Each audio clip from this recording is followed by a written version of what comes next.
नमस्कार, मैं हूं जनार्दन और आप देख रहे हैं प्रभात खबर के डिजिटल प्लेटफॉर्म और हमारे साथ cricket expert VP Prabhat Khabar Vijay Bahadur ji हैं। आपका बहुत बहुत स्वागत है। Thank you. पहला जो मसला है कि चल क्या रहा है एशिया कप में। चलिए, इशारे तो सबने देख लिए, हमने इशारे देख लिए अबरार अहमद के, वनीदु हसरंगा के, हरीश राव के और हमने देख लिए अर्शदीप सिंह के भी। लेकिन मामला असली में वो तो बहुत छोटा लम्हा है। असल में भारतीय बल्लेबाजी और भारतीय पूरी टीम को हुआ क्या है? सर, आप कुछ निकल पा रहे हैं इसमें कि हम कैसे खेल रहे हैं मैच? देखिए जनार्दन जी, भारतीय टीम ने अपने सभी मैच जीत लिए हैं। लीजिए, अगर मुझसे आप एनालिसिस करने के लिए अगर कहेंगे या मैं जो देख पा रहा हूं, इंडियन टीम मुझे इनविंसिबल नहीं नजर आ रही है।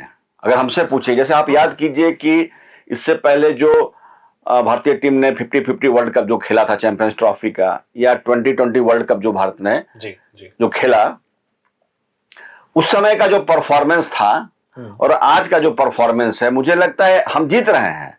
लेकिन चूंकि सामने वाली टीम उतनी मजबूत नहीं है, इसलिए हम कमजोर प्रदर्शन कर कर भी अपना काम चला ले रहे हैं, मैच जीतते आ रहे हैं। या ऐसे कह सकते हैं कि 2-3 खिलाड़ी आपके जो है एक्स्ट्राऑर्डिनरी परफॉर्म कर रहे हैं, तो बाकियों पर कमजोर प्रदर्शन करने के बाद भी काम चल जा रहा है, भारतीय टीम जीत जा रही है। जैसे आप अभिषेक शर्मा बहुत ही शानदार खेल रहे हैं, कमोबेश शुभमन गिल भी ठीक ही खेल रहे हैं, बॉलिंग में कुलदीप यादव अगर देखिएगा तो बेहतर कर रहे हैं, और इवन बुमराह जिसको हम जिनके हम सब लोग मुरीद हैं, वो अपने बेस्ट ऑफ द फॉर्म में मुझे तो नजर नहीं आ रहे हैं। पिछले पाकिस्तान के मैच में भी उनकी धुनाई हो गई। इवन कल के मैच में भी मैंने देखा कि उनको छक्का पड़ा। छक्का पड़ना कोई बहुत बड़ी बात नहीं है, लेकिन जो एक बुमराह होते थे, जिसका खौफ होता था, मुझे अभी वो उसमें कमी नजर आ रही है। जबकि मतलब बांग्लादेश की एकदम से नई टीम है, वो तो बुमराह जैसे एक्सपीरियंस बॉलर के सामने कैसे टिक रहे थे और कैसे खेल रहे थे उसके बारे में जरूर। और सबसे जो चिंता का विषय है, भारत के फील्डिंग कोच जो हैं, कि पिछले 2 मैच में भारतीय टीम ने 10 कैच गिराए। 5 कैच गिराए पाकिस्तान के खिलाफ में, और कल के मैच में भी भारतीय टीम ने 5 कैच गिराए। मुझे लगता है कहीं अपने आप में कहीं ना कहीं मुझे लग रहा है कि वर्ल्ड रिकॉर्ड की तरह इंडियन टीम बना रही है। इतनी खराब कैचिंग की जो फील्डिंग है, मैंने आज तक भारतीय टीम जब किसी जमाने में जब हम मानते थे कि फील्डिंग कमजोर है, उस समय भी इतने कैच नहीं गिरते थे। आज जिस भारतीय टीम के बारे में हम कहते हैं कि जिसकी फील्डिंग जो है शानदार है, मतलब वो, हाँ, तो वैसी टीम का और वैसे कैच गिर रहे हैं। जब मैं ऐसे कैच के बारे में बात नहीं कर रहा जो डिफिकल्ट है कि उसमें चांस होगा नहीं होगा, ऐसे कैच जो सीधे आपके हाथ में आ रहे हैं, वैसे कैच आप लगातार गिरा रहे हैं। एक तरफ तो ये जरूर दिखाई दे रहा है कि हमारे पास 6 विकेट गिर जाने के बाद भी संजू सैमसन बल्लेबाजी के लिए बचे हुए हैं, यानी कि 7-8 विकेट तक हम बैटिंग कर सकते हैं। एक तरफ हम देखते हैं कि जब बॉलिंग का आप स्कोर टेबल निकाल के देखेंगे तो 7, 6, 8 बॉलर बॉलिंग कर रहे हैं। तो ये जरूर है कि भारतीय खेमे में फिल वक्त हर बैट्समैन बॉलिंग कर सकता है, हर बॉलर बैटिंग कर सकता है, लेकिन असली में अपने रोल में वो जो फिट बैठना चाहिए वही नहीं हो पा रहा है। क्योंकि एक बार को मान लेते हैं कि शिवम दुबे अच्छी बॉलिंग कर ले रहे हैं, जैसा अभी लग रहा है, तो बैटिंग में उनके फिर नजर नहीं आ रही है परफॉर्मेंस। या इसी तरीके से अक्षर पटेल को क्या हो गया है, कल उनसे नॉर्मल गेंदों पे वो बल्ले हौंक रहे थे, उनसे लग ही नहीं रहा था। वो आईपीएल में तो एक टीम के कैप्टन थे, वो टीम दिल्ली काफी आगे तक गई थी। देखिए, हम असेसमेंट करते हैं कि अभिषेक शर्मा और आप शुभमन गिल को परे रख दे, या फिर एक और तीसरे आपको कुलदीप यादव को आप किनारे रख दे। ठीक है। अब हम चर्चा करेंगे कि भाई बाकी जो 8 खिलाड़ी आपके टीम में खेल रहे हैं, क्या आपको ऐसा लगता है कि जो उनका एक पोटेंशियल है, जिस तरह का परफॉर्मेंस रहा है, उसके आसपास भी वो हैं? सबसे पहले हम कैप्टन की चर्चा कर लें। पिछले 2 मैचों में सूर्य कुमार यादव का परफॉर्मेंस उनके जो एक पैरामीटर से बहुत ही कमजोर रहा। आप देखिए कि पाकिस्तान के खिलाफ मैच में भी वो किस तरह से आउट हुए, और कल के मैच में भी लेग साइड के बाहर की गेंद थी, और जब वो आउट हुए तो उनके 10 गेंदों में मुझे लगता है 5 रन थे। सूर्य कुमार का एवरेज जो 180, 70, 150 से ऊपर होता है, कल के मैच में उनका एवरेज 50 का था। तो मुझे लगता है कि एक जो उनकी कमी जो शुरू से रही है, और इस पूरे टूर्नामेंट में मुझे लगता है वो फंस रहे हैं, कि जब बाउंसी ट्रैक होता है, तेज गेंद आती है तो उनके बैटिंग को सूट करता है, लेकिन जैसे ही गेंद थोड़ा स्लो होता है या स्लोअर आता है, मैं देखता हूं कि वो गेंद में फंसने लगता है। और कल भी आप देखेंगे उसी गेंद में वो फंसे, लेग साइड पे गेंद थी, बहुत ही ऑर्डिनरी वाइड गेंद थी, उस गेंद पे वो आउट हो गया। शिवम दुबे एक ऑलराउंडर के रूप में कल उनको मौका भी मिला, वो परफॉर्म नहीं कर पाए। हार्दिक वन डाउन पे आए थे। हार्दिक पांड्या का भी जो रोल है, जो एक्सपेक्ट हम लोग कर रहे हैं, वो स्टार्ट ले रहे हैं, राइट, लेकिन वो स्टार्ट को कन्वर्ट नहीं कर पा रहे हैं। उसी तरह से आपको संजू सैमसंग ले लीजिए। संजू सैमसंग मैं बताऊं, संजू सैमसंग एक बहुत ही हम मानते हैं अच्छे खिलाड़ी हैं, लेकिन मेरी जो अपनी निजी राय है कि जब जेन्युइन फास्ट बॉलिंग आती है, मैं देखा हो कि संजू सैमसंग को हिट करने में दिक्कत होती है। तो मैं देखा कि जब भी जेन्युइन फास्ट बॉलिंग आएगी, संजू सैमसंग फंसते हुए नजर आ रहे हैं। और मुझे लगता है उनके बैटिंग का जो सबसे चिंता का विषय है, जो गावस्कर ने भी इसको लेकर कहा कि भाई आप बहुत ज्यादा एक्सपेरिमेंट मत कीजिए अपने बैटिंग। अब नंबर 3 पर सूर्य कुमार यादव खेलते हैं, आप कभी पिछले उससे पहले मैच में 10 नंबर पे आ रहे हैं, कुलदीप के बाद आएंगे, कल के मैच में भी आपने पहले शिवम दुबे को भेज दिया। तो कहीं ना कहीं एक जो बहुत ज्यादा एक्सपेरिमेंटेशन, ये तो कंफ्यूजन की स्थिति लग रही है। सबसे अहम बात नजर आती है कि अगर अर्शदीप सिंह और जसप्रीत बुमराह दोनों एक ही समय में मौजूद हैं आपके पास टीम में सिलेक्शन करने के लिए, तो आप दोनों का सिलेक्शन करने के बजाय आप हार्दिक पांड्या को निरंतर अपना मुख्य गेंदबाज मान रहे हैं और अर्शदीप और बुमराह को अल्टी पल्टी कर रहे हैं।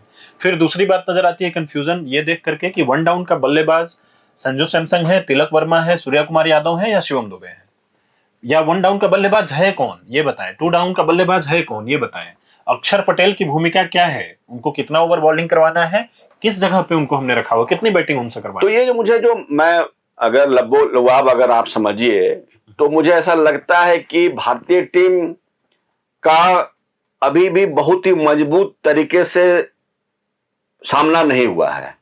और मेरी अपनी निजी राय है कि अगर यही स्तर रहा तो अभी ठीक है, लेकिन हो सकता है कि किसी मैच में फाइनल में इंडियन टीम फंस जाए। तो 2 मैच अभी बाकी हैं, इसलिए भारतीय टीम को अपना परफॉर्मेंस का जो स्तर है 11 खिलाड़ी को परफॉर्म करना पड़ेगा। तो 2 मैच बाकी है, एक मैच का कोई ज्यादा अर्थ नहीं है क्योंकि भारतीय टीम फाइनल में ऑलरेडी पहुंच चुकी है और श्रीलंका की टीम बाहर हो चुकी है। फिर भी दोनों का मैच होगा और अंतिम में होगा फाइनल मैच, जो कि तय होना है कि बांग्लादेश से होगा कि पाकिस्तान से होगा। दोनों ही टीमें जब एक बार भारत से खेल चुकी हैं, भारत जीत चुका है, लेकिन दोनों ने अपना दमखम अपने तरीके से दिखाया है। पाकिस्तान की टीम पे जरूर भारतीय टीम थोड़ी भारी पड़ती नजर आई थी, लेकिन पाकिस्तान ने बाद में जो मैचेस खेले हैं उसमें उसने अच्छी परफॉर्मेंस की है। अब बाद में हम यहाँ पे लौट के आते हैं कि अगर फाइनल मैच भारत पाकिस्तान का होता है तो क्या अभी के जो उनके पास बॉलर्स हैं, पाकिस्तान के पास जो स्पिनर्स हैं और जो उनकी बल्लेबाजी है, उनमें इतना मादा है कि मौजूदा टीम को मात देते? देखिए, सबसे पहले तो मैं कहूंगा ना कि मेरा अपना एक जो मानना है कि मैं नहीं चाहता हूं कि भारत पाकिस्तान का फाइनल का मैच हो। क्यों? देखिए, आपने सुना है ना कि बिल्ली के भाग्य से छिका टूटने वाली जो बात हम कहते हैं, 2 बार हम पाकिस्तान को हरा चुके हैं। और जिस तरह से इंडियन पाकिस्तान के रिलेशन के साथ में ये टूर्नामेंट आगे बढ़ा है, तो खेल के परे भी जिस तरह से चीजें बढ़ी हैं, तो ऐसा लगता है कि जैसे खेल के साथ साथ पूरा देश जो स्टेक पे लग गया है। तो आज आप जीत रहे हैं तो आप भारी पड़ रहे हैं।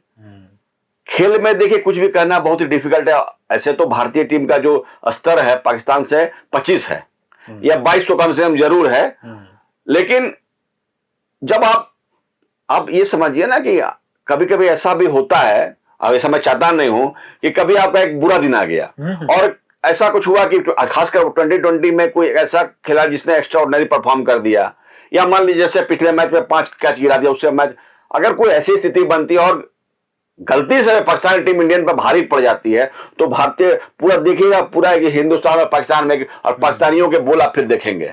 जबकि हम सब जानते हैं कि पाकिस्तान की टीम जो है भारत के सामने खेल के मामले में कुछ नहीं है, लेकिन हाथ नहीं मिलाने को लेकर या खेल के परे कोई आप देखिएगा कि राफेल गिरा रहा है, टीका टिप्पणी हो रहा है।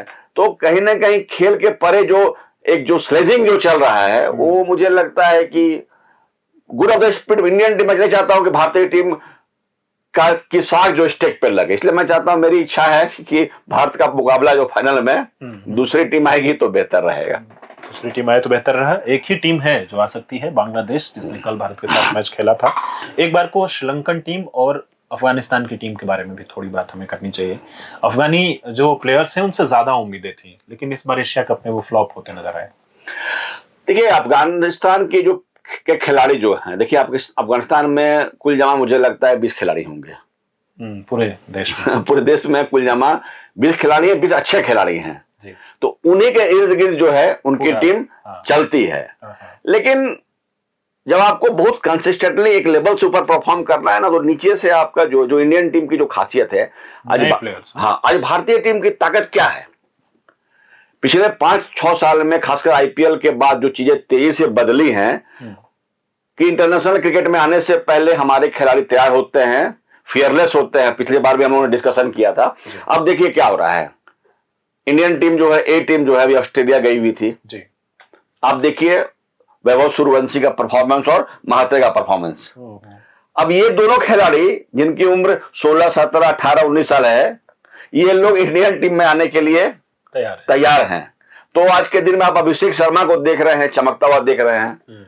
पता लगा कि किसी कारण से उनका परफॉर्मेंस या शुभमन गिल का परफॉर्मेंस नहीं होगा।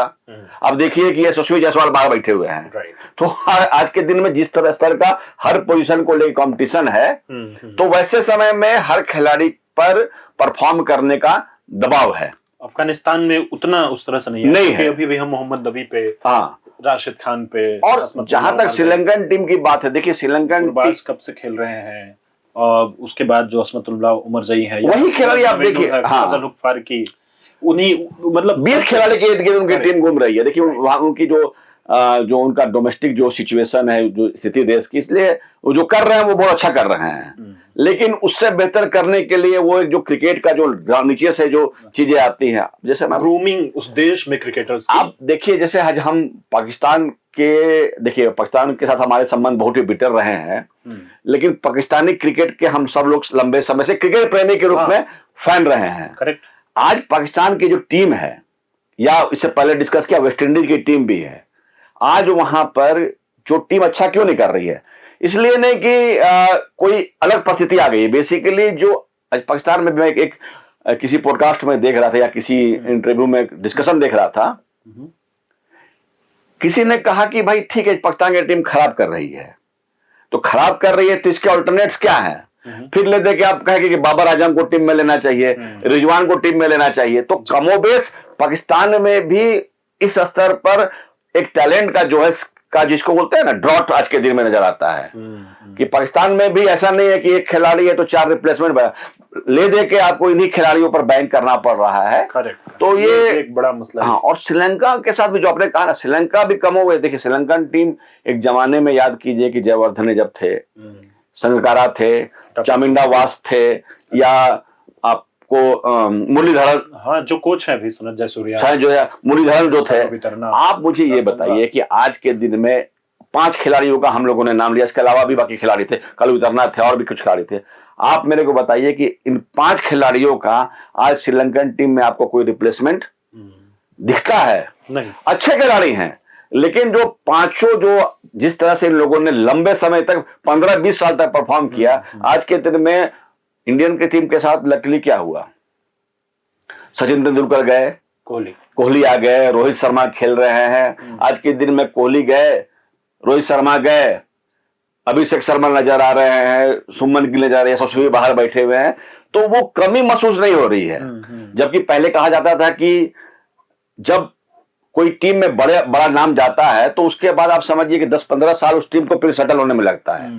तो इंडियन टीम चूंकि उनका ग्राउंड से एक जो है यंग ब्रीड मजबूत है, इसलिए इंडियन टीम को कमी महसूस नहीं हो रही है। लेकिन श्रीलंका और बाकी जगह लगता है मुझे डोमेस्टिक जो स्ट्रक्चर है उस स्तर का शायद अभी तक नहीं बन पाया है, जिसके कारण नए खिलाड़ी उस स्तर के नहीं बन पा रहे हैं। तो असल में परेशानी, ये बड़ी अच्छी बात आपने एक बेहतर एनालिसिस के साथ बताई कि जो आज परफॉर्मेंस दिखाई दे रही है या उसमें जो खिलाड़ी खेल रहे हैं, सिर्फ उन्हीं का दोष नहीं है।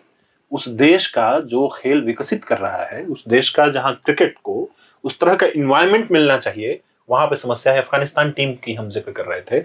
अफगानिस्तान का होम ग्राउंड बहुत अरसे तक भारत का नोएडा में जो ग्राउंड है वो रहा है। अब जाकर के उन लोगों ने दुबई शहर में और शारजाह में, बीच में सुना कि धर्मशाला में भी वो प्रैक्टिस करते हैं। राइट। तो उनको अपने देश में खेलने के लिए जगह नहीं है, तभी तो दूसरे देशों में जाकर के अपने लिए पनाह ले रहे हैं। और श्रीलंकाई टीम के साथ भी लगभग जो बहुत वाजिब बात थी कि क्या उस कैलिबर के, उस स्तर के उनके यहाँ खिलाड़ी पैदा हो रहे हैं। बांग्लादेश के साथ मैच अभी होगा, आज ही होगा, उसका परिणाम भी आप देखिए। मैं आपको बताऊं कि मुझे बांग्लादेशी टीम के बारे में, बांग्लादेशी टीम मुझे कंफर्टेबली बेहतर लग रही है। मुझसे अगर पूछिएगा, उनके खासकर उनका जो स्पिन अटैक जो है वो मुझे अच्छा नजर आ रहा है। इवन उनकी तेज गेंदबाजी भी कमोबेश ठीक है, हाँ। बैटिंग भी उनकी जो है, अकल सैफुल, क्या नाम उनका, उस लड़के का नाम था जिसने 50 लगाया, सैफ, जबरदस्त बैटिंग, 5 छक्के उसने कल मैच में लगाए। हाँ, 5 छक्के उसने। एक समय इंडियन टीम का हम लोग का जान जो है हलक में फंस गया था, लेकिन चूंकि उतनी गहराई, उतना डेप्थ नहीं है, इसलिए वो एक इंडिविजुअल के बेहतर परफॉर्म करने के बाद भी वो टीम नहीं जीत पा रही है। लेकिन अगर आप देखेंगे तो मुझे जो टीम है उसमें मुझे बांग्लादेशी टीम कमोबेश ठीक ठाक नजर आती है, जिसे आप मान सकते हैं कि एक अच्छे दिन में वो आपको उनके जो मुफज्जिल, जो उनके बॉलर जो रहमान जो बॉलर है उनके, और एक और बॉलर उनके है जो फास्ट बॉलिंग उनके करते हैं, तो इस तरह के जो खिलाड़ी मुझे लगता है कि कमोबेश एक अच्छा उनकी टीम है। उनके पास कॉम्बिनेशन और बेहतर टीम है। अब भारतीय होने के नाते निसंदेह हमारी तो सारी शुभकामनाएं हमारी भारतीय टीम के साथ रहेंगी, लेकिन एक आपसे सजेशन चाह रहा हूं कि अगर मैं कहूं कि जो मौजूदा 11 खेल रही है, एक दो बदलाव उसमें हमने देखे, अर्शदीप और बुमराह और अर्शदीप का, तो आप जो फाइनल में टीम खिलाना चाहते हैं तो आपका जो प्लेइंग 11 वाला एक मसला होता है। देखिए प्लेइंग 11 तो मुझे लगता है अभी जो खेल रहे वही रहना चाहिए। देखिए अर्शदीप अच्छे गेंदबाज हैं, लेकिन बुमराह एक हमारे एक्सपीरियंस ज्यादा है। हालांकि T20 में अर्शदीप अच्छा परफॉर्म करते हैं, लेकिन जब जो आपका सबसे बड़ा खिलाड़ी कब परफॉर्म करता है, जो आपका सबसे डिफिकल्ट टाइम होता है, तो बुमराह का एक प्रूवन ट्रैक रिकॉर्ड है। और बाकी जो खिलाड़ी अपने टीम में, और जब आप फाइनल में हैं, मुझे लगता है टीम कॉम्बिनेशन बहुत बदल भी नहीं सकते हैं आप, एक इक्का दुक्का खिलाड़ी बदल सकते हैं, बहुत से बहुत। तो मुझे तीन ऑलराउंडर्स हमको दिखाई देते हैं टीम में। देखिए मुझे लगता है कि ऑलराउंडर्स की जगह हार्दिक पांड्या, शिवम दुबे और अक्षर पटेल। देखिए चूंकि आपका स्पिन अटैक कहीं ना कहीं कमोबेश परफॉर्म कर रहा है, वरुण चक्रवर्ती उस लेवल पर परफॉर्म नहीं कर रहे हैं। देखिए अक्षर पटेल का एडवांटेज जो रहा है कि उनकी बैटिंग जो बहुत अच्छी जो करते रहे, हालांकि इस टूर्नामेंट में उतनी अच्छी बैटिंग नहीं कर पाए हैं, लेकिन एक जो रविंद्र जडेजा की जगह जब हम जो देखते हैं, अक्षर पटेल ने अच्छी बल्लेबाजी भी की, गेंदबाजी भी करते हैं और उनकी फील्डिंग भी अच्छी है। वरुण चक्रवर्ती और कुलदीप यादव जो आपके ये दोनों जो स्पिन मतलब पूरा मेन लाइन स्पिनर हैं, इनकी बैटिंग कमजोर है और दूसरा इनकी फील्डिंग भी कमजोर है। तो ये, लेकिन मुझे लगता है, लेकिन जिस तरह से कुलदीप गेंदबाजी कर रहे हैं मुझे लगता है, और वरुण चक्रवर्ती की जो मिस्ट्री।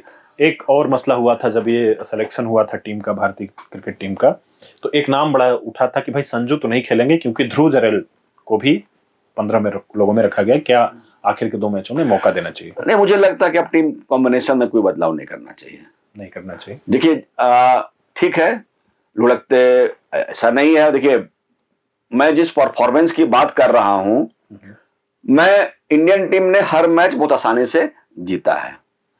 कल का मैच भी इंडियन टीम ने आसानी से जीता, पाकिस्तान के खिलाफ भी इंडियन टीम ने दोनों मैच बहुत ही आसानी से जीत लिए।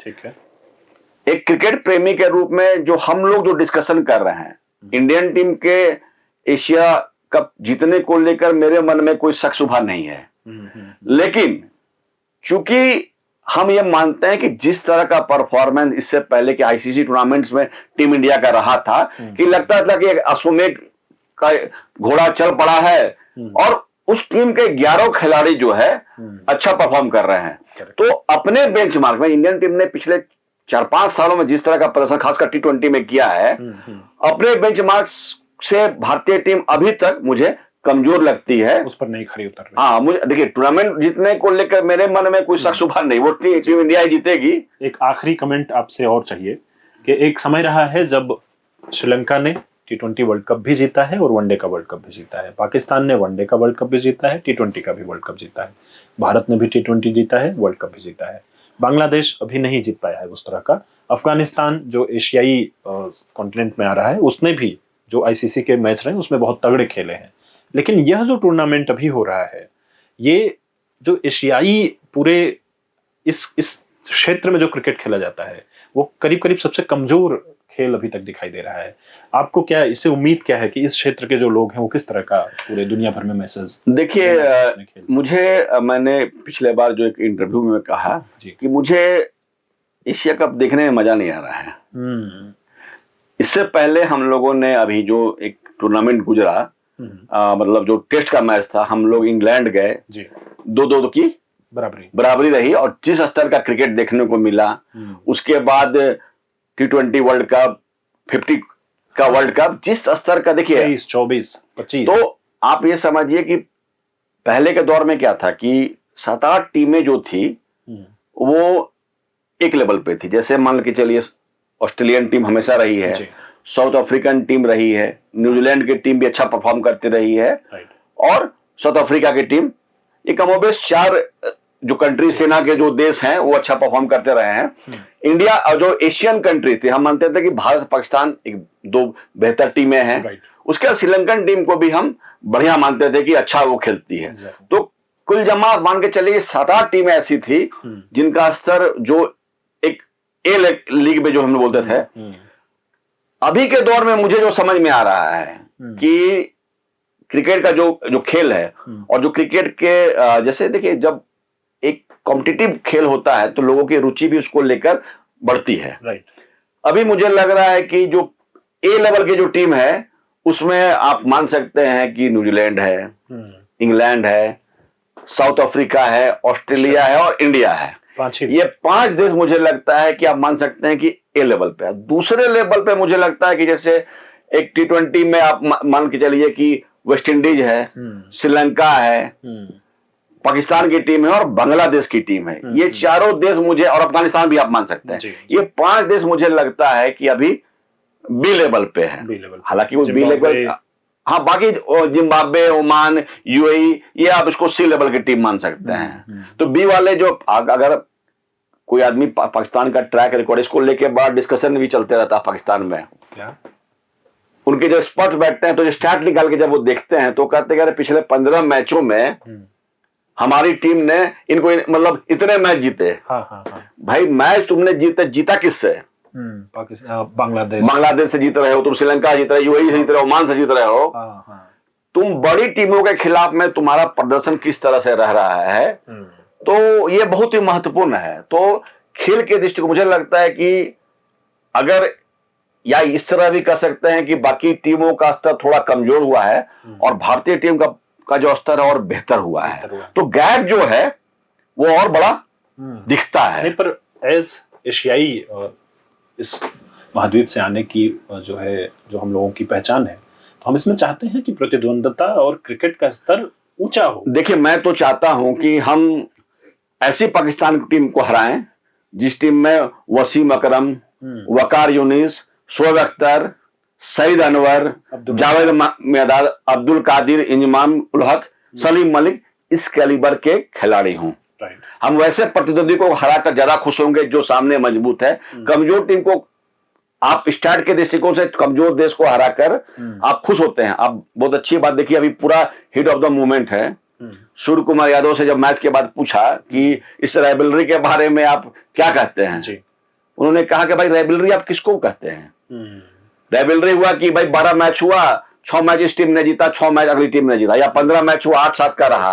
अब एक तरफा कोई टीम 15 मैच जीत रही है तो आप उससे राइवलरी नहीं, क्योंकि एक हम लोग का एक इस तरह का संबंध भारत पाकिस्तान का रहा है, हम राइवलरी बेसिकली मानते हैं। बेसिकली अब राइवलरी बची नहीं है और भारतीय टीम बहुत आगे निकल गई। और मैं बताऊं कि मैं पाकिस्तानी स्पोर्ट्स को सुनता हूं, कि पुराने खिलाड़ियों को देखता हूं, खेल प्रेमियों को का देखता हूं। अब उनके यहाँ वो ठीक है, सोशल मीडिया में कहीं टीवी दिखता होगा टूटते हुए, लेकिन अब उनके यहाँ भी टीवी नहीं, जानते हैं कि हाँ बंद कर दिया। समझ गए कि भारतीय टीम से हम अपने को कमजोर है, हारना है अपना। राइट।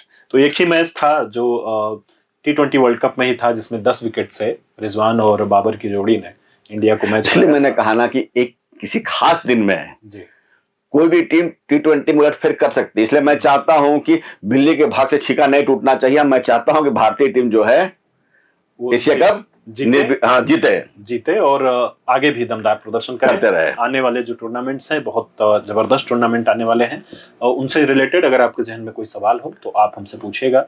विजय सर को हम इनवाइट करते हैं और वो हर बार हमारे दर्शकों के लिए आते हैं। सभी दर्शकों की तरफ से आपका बहुत बहुत thank you very much. Thank you. प्रभातखबर.com, विश्वास वही, रफ्तार नहीं।